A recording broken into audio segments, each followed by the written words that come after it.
Hey guys, আমার নাম রিজু আর আমি দুর্গাপুর থেকে ছোট ছোট মিনি ব্লগ ভিডিও বানাই। তো আজ আমি সকাল সকাল ঘুম থেকে উঠে গেছিলাম, কারণ আমার এক জায়গায় যাওয়ার ছিল। কোথায় যাচ্ছি দেখার জন্য পুরো ভিডিওটা দেখো আমার সাথে। তো সবার ফার্স্টে আমি চলে গেলাম দোকান, আর ঘুম থেকে উঠে কিছু টিফিন করার জন্য দোকান থেকে আমি নিয়ে চলে এলাম রুটি আর দুধ নিয়ে চলে এলাম বাড়ির দিকে। আর বাড়িতে এসে মাকে বললাম যে মা চা করো একটু। তো মা আমার কথা শুনে চা বসিয়েও দিয়েছিল স্টোভের মধ্যে। তারপর আমি শুনলাম আমার দাদা ওই ঘরে ভূতের বই দেখছে, আর আমার ভূতের বই অনেক ফেভারিট, তার জন্য আমিও চলে গেলাম ফটাফট ভূতের বই দেখতে। আর ঘরের ভিতর ঢুকে দেখছি আমার দাদা বই দেখছে 90-20 মুভি।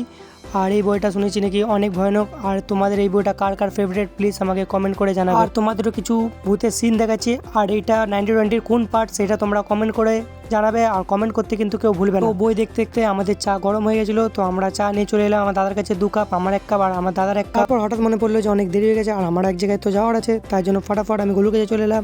আর হালকা গোলুকে আদর করেই তারপর আমি আমার সুন্দর মুখটা দেখেই চলে গেলাম স্নান করতে। তারপর আমি স্নান টান করে রেডি হয়ে গেছি, আর আমি কোথায় যাচ্ছি এটা দেখার জন্য ফুল ভিডিও ইউটিউবে পোস্ট করা আছে, দেখে আসো। আর ভিডিওটা ভালো লাগলে সেটা like, comment, share and subscribe করে দিবে।